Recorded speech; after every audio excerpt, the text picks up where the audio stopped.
What's up, guys? Welcome to Powerline Podcast. I'm your host. My name is Ryan Lucas. All right, for you longtime listeners out there, I love you guys. Thanks for tuning in. For you newbies, I appreciate you. I hope you get some value out of this, and I hope you come back, hit that subscribe button. Anyway, appreciate you. This week's guest is Kaycee Feild. Kaycee Feild is a 6-time Bareback World Champion. Second time on the show. First episode I did with Kaycee was number 88. So if you want to learn all about Kaycee's, history, story, and a little bit more in depth about who Kaycee is and what he's accomplished, go back to episode 88 and listen to that. It's a fantastic episode as well. I wanted to dig deep with Kaycee on what it takes to actually become a world champion. So we talk about some subjects like building a growth mindset, going through adversity, those sorts of things in this episode. I know you guys are going to enjoy it. And yeah, let's dive into it.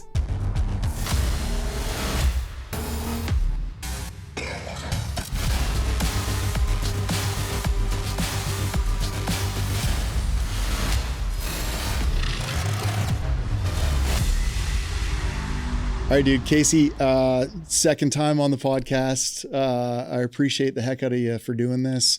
I enjoy talking to you, enjoy seeing you every time I get to see you, enjoy talking to you and spending time with you. For anyone that doesn't know or hasn't listened to the first episode we did together, I encourage everyone to go back and listen to that one for sure.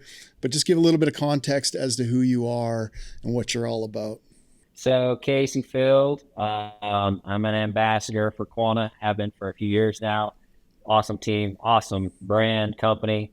I love representing them. Been on the Powerline podcast before. Great conversation. Just a fun group to be with, represent. So I'm a 6-time world champion bareback rider. That's the most ever. The record was 5, and so and that's a special record to me, I guess you could say. Talk about it a little bit. Been in the rodeo world professionally for about 16 years professionally, and I just retired this past September. And life is the real life has begun, I guess you could say. But my rodeo career, what I learned, and the way that I went about winning, the way about wanting to be the best was, it was 14 years of perfecting my craft and loving what I was doing and enjoying the sport of rodeo and competing at that high of a level and the bareback riding in that event is a pretty violent sport on the body. It's especially after you get on about 100 of them a year. The wear and tear, and so the bareback riding and kind of what that event represents is something I'm proud of. It's a kind of Iron Man sport inside rodeo out of all 7 disciplines, and it's a humbling event. It's a humbling sport, but those things that taught me how to win, and I went through the peaks and the valleys. I'm using the same thing. The same tools and just a different discipline. And so after I retired at rodeo and I started writing down some goals and what I wanted to achieve, it was like I had my foundation already laid, and a lot of the things that it takes to be successful in business is a lot like it was to be successful in rodeo. You're gonna get bucked off, you're gonna have hard days, you're gonna have decisions that you make that are painful, and I'm living that right now. I'm keep telling myself, I'm at the amateur rodeos. I'm on my spur board right now. I'm putting in the hours, and so it's a fun process, and that's something too about bareback riding. The process of preparing for those events is something that I really truly enjoyed. So, I guess I kind of have a unique portfolio and the things I've achieved in my life, and I'm kind of an open book. And so, I enjoy doing podcasts with you. The questions that you ask are, relative to who I am, and hopefully that people listen. And heck yeah, man. It helps them out. Of course. Why is, before I ask you, why is, refresh my memory, why it was the 5-time or 6-time world champion?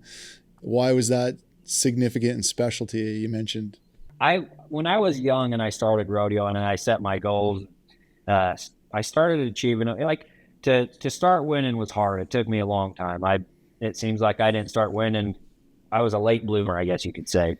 But then I kind of started figuring things out and figuring out how to win, and it came really fast. And I started winning a lot, and life was so fast, and I was young, and I won 4 world titles straight. First rough stock guy to win 4 straight averages at the NFR. And then in 15, my dad was diagnosed with cancer, and I had distractions that I've never had before when I was at that high level. And so that was a big distraction at that point in my life. But rightfully so, he was my hero and someone I looked up to extremely. And it's like I had to relearn the playbooks again. I had to relearn how to crave it. I had to relearn how to lay my head down and dream it. I had to relearn when I'm pulling out of the driveway to have the confidence that I needed. And going down the road when you're by yourself and you drive thousands and thousands of miles, and it's you have second thoughts at times. Is this worth it? I'm hurting. I'm leaving my family. It's not a guaranteed paycheck. Should I be, home establishing something that's going to last forever rather than an old bareback rider? Those are questions you ask yourself. So the mental part of it too, that I had to relearn was something that took a little longer than I wanted it to be honest. And so he passed away in February of 16, and it was tough there for a couple of years. Money got tight. I had a young family. Wasn't broke, I mean, 6 months, and I was going to be broke if something didn't change. And I remember some big wins and the right opportunities at the right time. I ended up having to go through the qualifying system to this rodeo called the American. And then if you qualify, you could win $1 million. And perfect lined up, drew the right horse. I felt like I had dreamed it before and won $500,000 that day. And then, my confidence was back. And then after that, 2 years later, year COVID hit, it was another distraction. I couldn't believe it. 2020 and these big rodeos that I've always had a lot of luck at are shutting down left and right. And in the rodeo world, that's like it doesn't matter what's going on, lightning storm, snowing, we're having the rodeo. There's nobody's in the stands. We don't really care. Yeah. So that was an adjustment. And then to go to a different house rather than, the NFR in Las Vegas, and going to Texas with the NFR and wearing a mask everywhere, and to come out on top there and coming down to the last ride with what was going on with the family. My brother had wrecked his plane that year and was paralyzed from the waist down, and me and him are extremely tight, and watching him go through his struggles and to come out on top with the support that I had, it was like I had a second chance at life again. And so, all those wins or nowadays after, I also had a brain injury in 2018. I got kicked in the head and cracked my skull and had a brain bleed and had to take half a year off and come back and, got pretty close to winning the world. And all those things, that the life experiences that I had lived and being able to win the world like that, it's like I said, I've had a second chance to include people that have been on my side and a part of my team that, I maybe didn't think I had time for before, or a cameraman, developing a relationship with the cameraman, and they're on the back of the chutes yelling, "Let's go, Phil, show them what to come for." And to have friends like that and to say thanks and live those moments and appreciate them with who's there and your friends, it's a special thing. And then to do it again in Vegas and break all the records, from 5 world titles to tying it to 6 world titles, and taking a record, which, you know, that's the ultimate goal that I set out to do. And all the other ones really, you know, at the time it was tunnel vision. And so, you know, there for a while, those 2 years, it was much more appreciative than, you know, first 4 world titles. The team that I've had, it's a very humbling feeling to feel that support. I love that. This is right along lines of what I wanted to talk to you about, because I just got back from that Lazy Q trip where we were talking with we brought all the high school rodeo students to the Lazy Q and had a couple of special days with them. That was so cool to see them just eyes wide open to this, not only this world of like Quanta, but like the world of trades and just like what could exist for you out there. Right. And it was one of the questions I'd asked a panel, a group of individuals on the stage, if they could answer. And Jeremy was one of the guys up there answering it. And so was Derek. And it was like, it was around building resilience and coming up against adverse situations and adversity in your life and how you go through that adversity. Because we were talking to young kids, but I think this applies to anybody. Like, look, you're a full grown man, an adult, and you're coming up against all of these like setbacks, you call them, or adverse situations. So what's like going through all of that and coming out obviously on top? What's some like advice for people to push through those adverse times and build that resilience within themselves? Man, mental toughness is it's something that you have to work at. You know, if you eat junk food, you're probably going to have kind of a messed up mind a little bit. You know, you're probably not going to be able to think quite straight. And so what you consume your mind with is something that's very, very important. And so, you know, the analogy of the bamboo stick, it's like, I don't know, a bamboo stick that's 7 feet tall. It took 7 years to grow, but didn't start growing until 9 months of its existence. And it's like, you know, you have to be patient. You have to stay disciplined and get in a routine that works for you. You have to, and you're going to fail, and failing is not bad. Failing is, you can learn and write down notes when you fail. You write it down. When you have a moment that's an achievement, a goal, write it down. That's a win. Like, that's something that I'm learning right now, is it's not 8 seconds at a time. Like anything I've ever done is if I need money, I'm going to go and work for 8 seconds, you know, like the hours and the process of making that happen are endless. But you don't really realize that you're doing them because you love them and you're passionate about it. You found a routine that works for you, and you stay disciplined to your routine.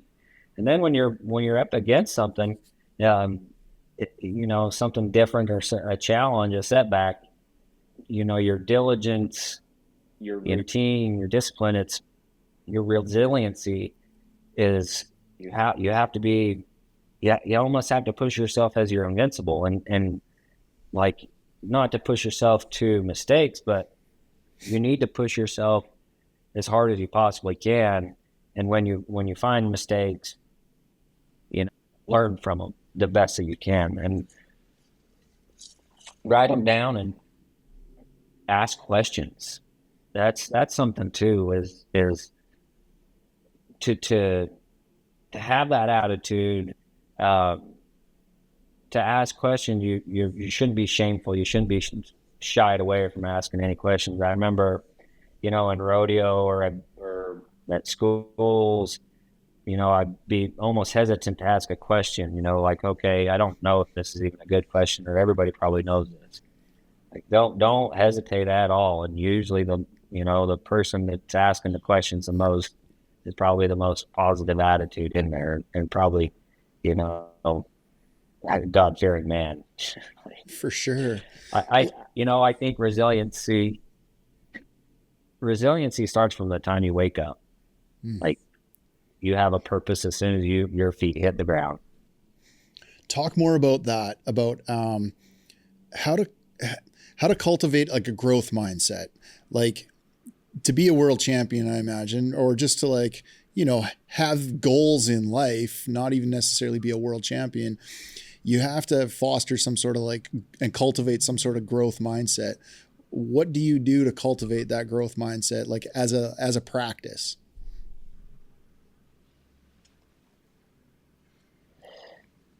Man, little wins. Yeah.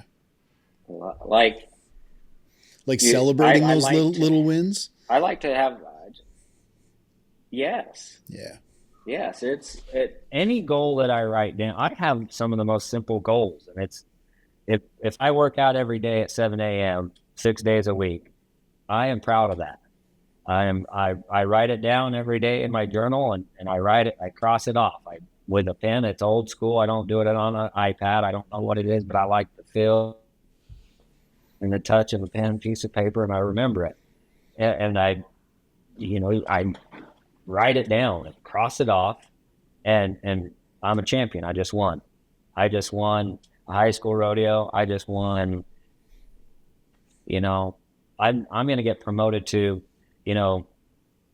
a supervisor or a superintendent of a big line job. There's so many things that waking up every morning with a winning attitude, and getting back to the house and crossing off the things that you set out to do. When you set out to achieve something and you achieve it and you have it written down, that's gratifying for a soul. That is gratifying that it becomes muscle memory. And when it becomes muscle memory and it's routine like that, then you have more confidence in yourself than you did, 3 months ago, whenever you started achieving your little goals. Yeah. It's amazing thing. It's winning. Awesome. It says like in little wins. Then when the big wins happen, it's fun. And then you get to, you get to grow from it. I was talking about this yesterday with a lineman I had on the show about, we were talking about this age range from 20 to 30. And I've been talking to that age range a lot lately about doing hard things, but purposefully putting yourself in the situation of doing things that are difficult in order to build that resilience. Because kind of when you're in that age group, you have some lenience to it. You can get away with, it's not almost as big of a sacrifice. You probably don't have a big family yet, and you don't have a bunch of commitments. It's a little easier to go, okay, I'm going to give this thing up and go full blast into this, or I'm going to work out so hard to try to achieve this, or whatever that goal is you really have this time between 20 and 30 to put yourself in the situation to do hard things. And that kind of sounds like what you're saying is you got to go through these things and put yourself in those adverse situations to build resilience, to achieve those goals, and, push forward. Exactly. My routine that is my cowboy hat, I say it's transparent from the rodeo arena into the logistical company that I'm in now. And the same thing that it took to win in the bareback ride, my morning routine is waking up and I hit the ground, I say a prayer, I do 30 minutes of reading, and then I hit the gym. And the gym, I would like to read for a full hour, but my mind and my body won't allow me to do that. My body's saying, let's go. And so I go to the gym, and I still to this day, I puked the first week of January. I pushed myself so hard I threw up. It's that every day. And after that, my day, it flows so much better. I'm so much more patient with the people I surround myself with, my kids when I'm on edge. I'm rarely on edge, I guess you could say. And employees at KTK Fulfillment, I'm much more patient, and instead of my way or the highway, I'm more thoughtful and consider. I try to find more solutions, I guess you could say, and more advice rather than. It's just when I do the hard things first, when I get up, I do my workouts, and then I get on the phone and make the most, I would say maybe the most uncomfortable phone calls. I like to get those done when there's big moments maybe a big contract on the line or something like that.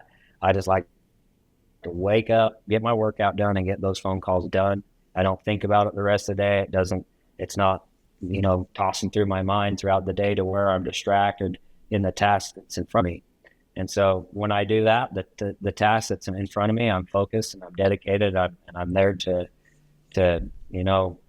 make a perfectly straight fence. I'm going to dig the fence post the deepest, and my fence posts, when I put them in the concrete, they're going to be perfectly straight. My fence is going to be the best. And that's honestly, when I do those things, that's how I feel, even into business, from the rodeo arena into business now. I've heard that from people that are like, typically are high achievers anyways. They always say, like, you have to look after yourself first. And it's not even a selfish thing. It's just like, take care of the things that satisfy you first, like getting a good workout in and these sorts of things, doing your reading, doing your journaling or goal setting or whatever, like your morning routine is or whatever. And once you do that, you have so much more of yourself to give everybody else, because you've already kind of like satisfied that need for yourself to do that thing for you. And I love that, because it flips it from being selfish to actually being somebody that cares for other people, because it's just something you got to look after in order to look after everyone else properly.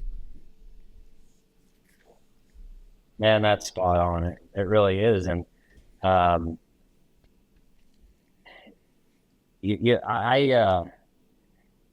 wouldn't say that it's a selfish thing, to be a champion. There's selfish things that it takes. There is selfish days. You're not a selfish person.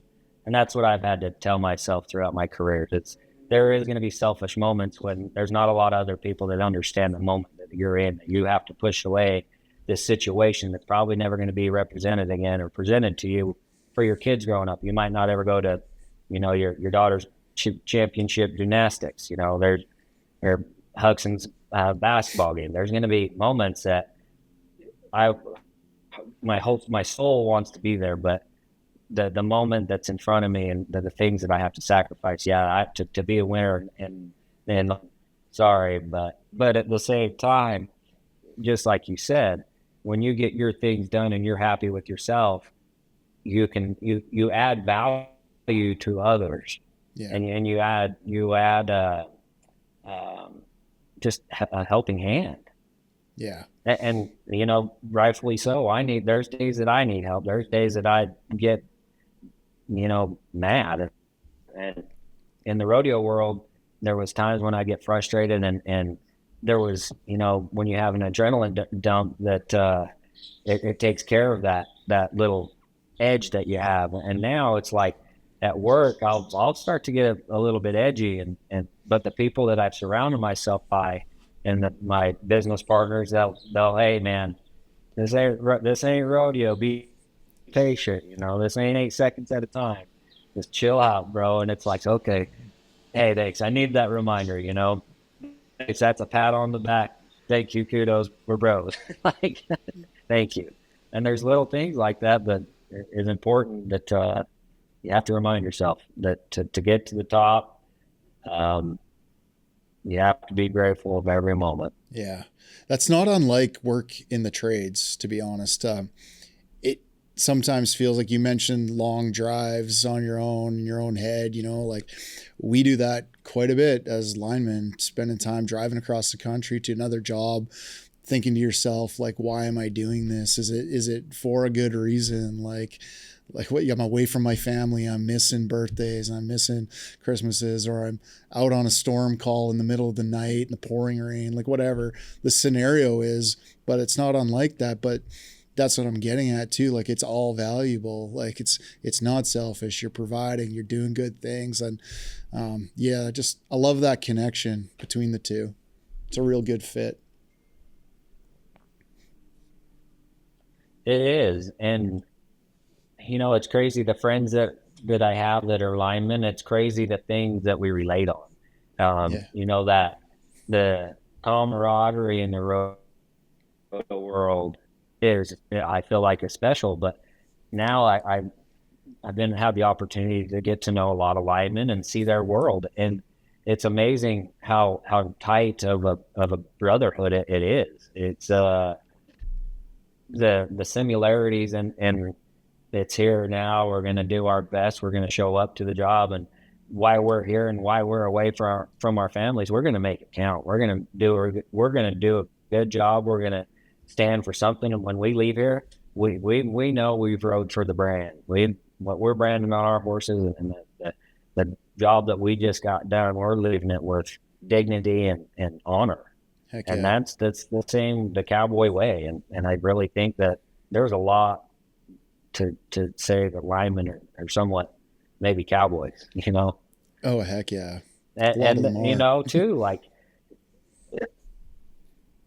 yeah, that's pretty neat. And two, um, linemen, the more I learn about them, the more respect I have for them, the more iconic they are to America, I think. Like, they're providing power from A to B, that from whether it be a green energy, you know, plant, or a coal plant, or turbine, a dam, wherever it be, wherever the power is generated, they're getting it to your house some way or another. And that's historic to me. And like the Cowboy way and the image of the cowboy in the West, America, I mean, there's something to that. Yeah. That's a bold statement, but I believe in that. No, it's true. There's so much that goes into it. There's so much that goes into just taking a plug and plugging it into the wall and look, my thing works, whether it's a device or a light or whatever that thing is. But to actually get something as finicky and ridiculous as electricity from the other side of the country or another country, there's a lot of it that's produced up in Canada and makes its way all the way down to Florida. You know, just to think of like that process and how that actually happens, and the people that are involved with making that happen is like, it's crazy. It's crazy. And it is exactly like you describe it. It's a little bit romantic or whatever to think and relate them to the Wild West, but like it's true. It's done just like that. It's exactly the same thing. Yeah. It's cool. That power line that Probes Electric's doing up over Highway Yeah. 6 in Utah, over through the mountains, and watching the helicopter work, and then the crews that are in and out of there. I drive by it quite a bit. It's unbelievable the magnitude that it takes to achieve those power lines, those high voltage power lines that far and through that rugged country is pretty magnificent. Heck It's yeah. cool to watch. What does a good leader look like to you? Man, a good leader is someone that has a lot of humility, someone that is brave, that's God fearing, um, someone someone that adds value is gonna be someone that finds solutions quickly and makes decisions with confidence and quickly. And I think that's what I like in a leader, someone with confidence, and their handshake means something, their word means something. Their handshake is something that their whole life, that represents their whole life and who they are, their handshake and the way that they look you in the eye and how they handle themselves as a professional. Love that. You credit your father a lot for, a lot of different things. You look up to your father a lot. You talk about your dad a lot as being your hero, and you credit him a lot for your values. Building a strong family is hard to do.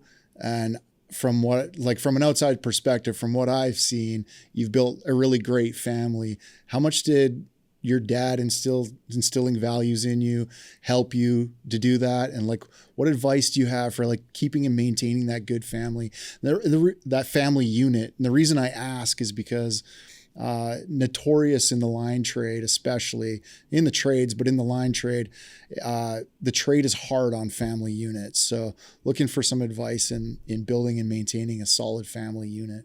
The foundation, remember what you built your relationship on.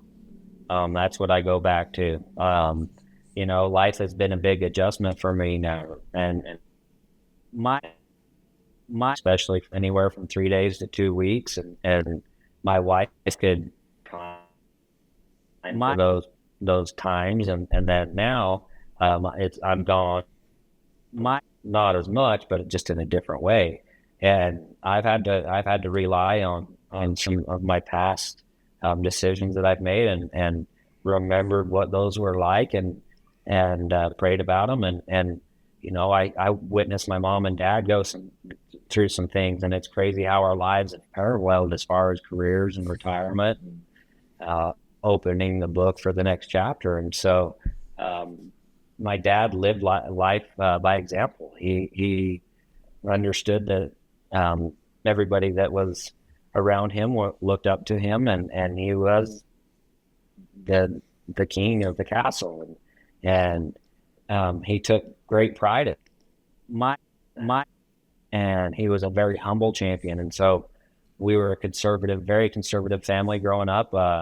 We didn't have a lot of things. We had some horses, and the backyard was the mountains, and that's how we were raised. And if we got bucked off, my dad would, "Hey, that was awesome. You did really good. And even when you got bucked off, you landed the right way, and good job, get back on." And so the more that I live life as a rodeo cowboy does, is when you get bucked off, and like my dad taught me, you got to embrace those moments and get up from them, and keep loving. And that's with my family and my kids. I want to instill that in them, and any given moment I can get, I want to come home and be with my family. I don't want to come home and go do my own things anymore. I want to come home, and I want to go to every basketball game. I want to go to everything that I possibly can.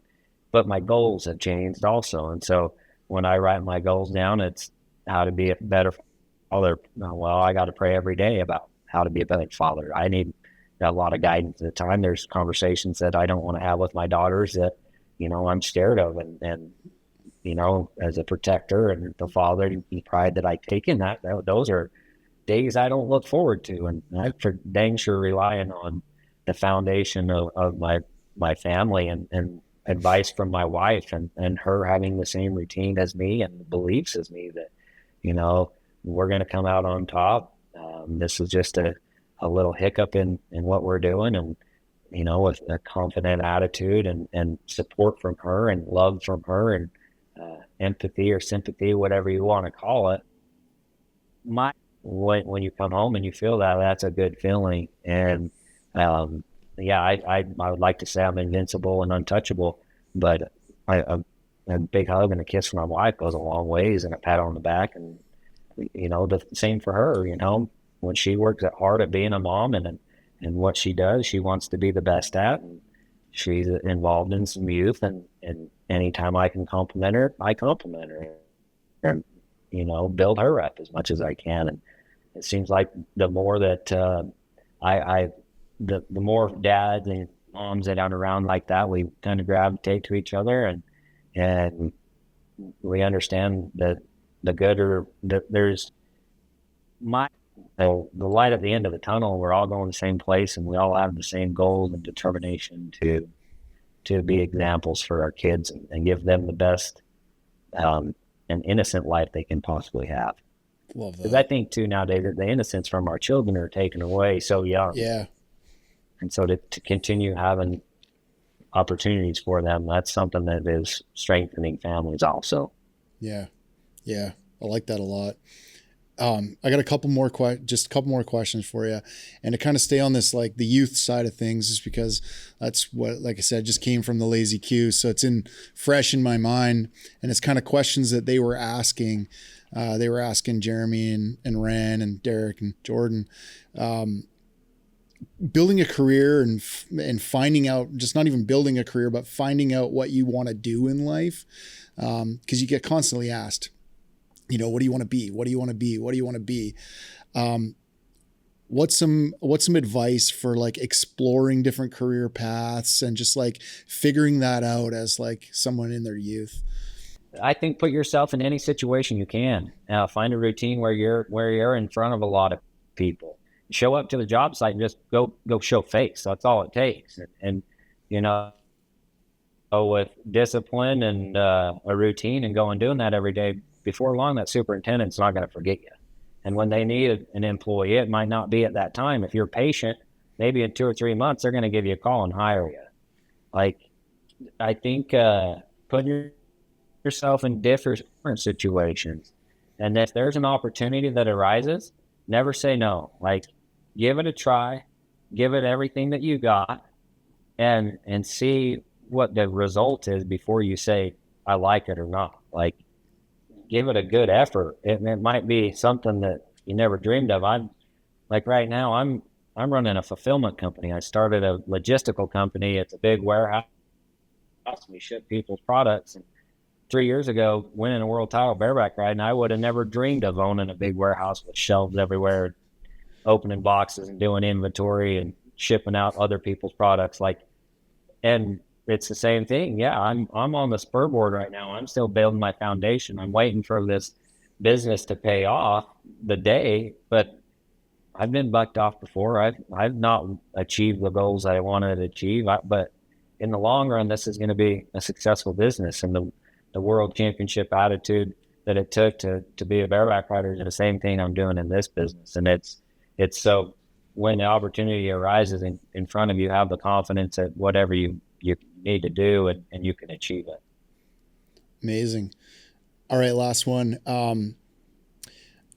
You're still young, obviously, but you've retired from, you retire young from sports. So you're still young, but you've gone through this whole process of like having a career now and retiring from it. How much thought do you give to like that portion of life with regards to legacy? What legacy is it that you hope you've left from that part of life?